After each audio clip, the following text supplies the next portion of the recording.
compatriote de la diaspora suisse et membre influent de la DMK, dynamique Monseigneur Kepotzro, Jean-Paul Oumolou le 4 novembre 2021, beaucoup de Togolais, aussi bien au pays que dans la diaspora se sont exprimés dans la presse comme à travers les réseaux sociaux pour dénoncer un acharnement du régime de dictature contre tous ceux qui pensent autrement et demander sa libération. Dès son arrestation il fut incarcéré et détenu dans ce lieu peu conventionnel dénommé SCRIC, Service central de recherche et d'investigation criminelle. Et nous apprenions que quatre chefs d'accusation auraient été retenus contre Jean-Paul, à savoir un appel au peuple et à l'armée à l'insurrection. 2. Diffusion de fausses nouvelles. 3. Apologie du crime. 4. Outrage à l'autorité publique. D'après une publication du quotidien Liberté NR 3509 du 15 novembre 2021, des doutes seraient permis quant aux informations officielles selon lesquelles l'opposant serait enlevé à Lomé chez une connaissance féminine. Selon l'article, son kidnapping aurait eu lieu à Aflao au Ghana. Des délateurs l'y auraient repéré avant de le signaler à ceux qui l'ont ensuite sauvagement scié comme un vulgaire bandit. Donc les informations d'après lesquelles Jean-Paul Oumolou aurait été kidnappé chez sa copine à Lomé seraient de nature à porter atteinte à son image, lui qui est légalement marié et vivait avec sa famille en Suisse.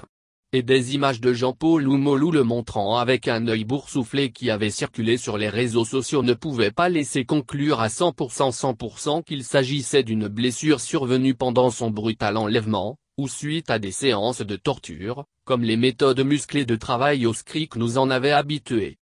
En dehors de ces bribes d'informations parvenues au grand public au lendemain de l'arrestation musclée de Jean-Paul Oumolou, il n'y avait plus eu grande chose à se mettre sous la dent concernant les conditions de sa détention, son état de santé et concernant l'évolution de la procédure relative à son dossier.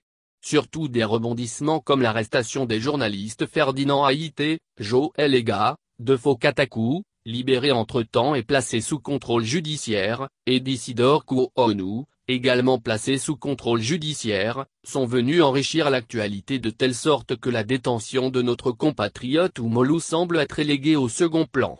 C'est pourquoi, pour que le silence et surtout l'oubli ne puissent pas prendre racine autour de ce drame politique que constitue le cas Jean-Paul Oumolou, nous avons approché sa famille et des associations de défense des droits de l'homme pour en savoir plus. Selon des sources dignes de foi, les conditions de détention de l'opposant Jean-Paul Oumolou ne diffèrent pas de celles de ces dizaines de prisonniers politiques incarcérés depuis plusieurs années dans l'ancienne gendarmerie face à la PSI à Lomé, elles sont exécrables et inhumaines. Le prisonnier politique vivrait dans une cellule exiguë avec d'autres détenus au SCRIC et aurait beaucoup dépéri à cause de son état de santé défaillant. Jean-Paul aurait été fraîchement opéré en Suisse et aurait besoin de beaucoup de soins et de façon régulière pour que sa santé soit au point. Les conditions de détention, le manque de produits adéquats ont tellement affecté son moral et surtout sa santé qu'il serait aujourd'hui mal en point physiquement parlant. En quelques mots, Jean-Paul Oumolou est malade. Le premier responsable de l'ASVITO, Association des victimes de la torture au Togo, s'est engagé depuis plusieurs semaines pour un assouplissement des conditions de détention afin que le prisonnier malade puisse bénéficier des soins appropriés.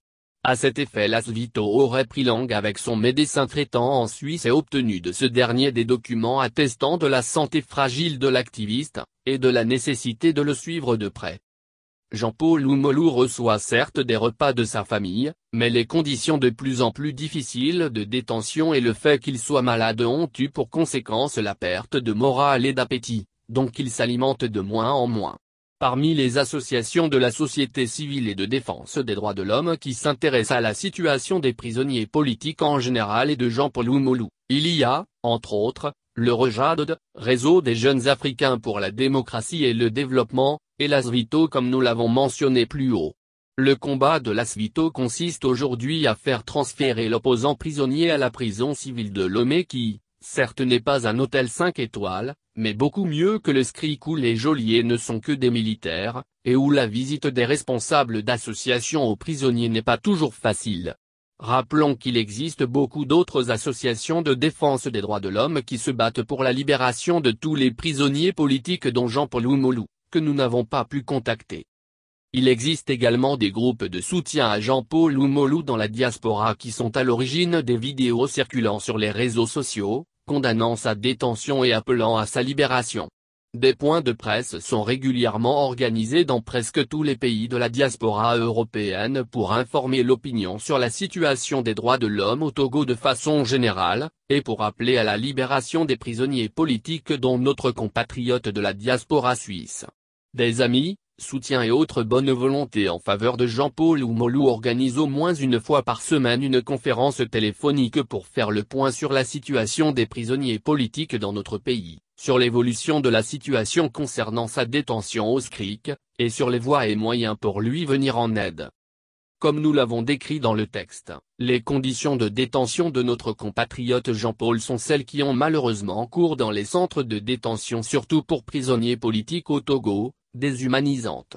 Sa santé défaillante est une raison suffisante pour qu'il soit libéré, avec tous les autres prisonniers politiques, pour aller se faire soigner.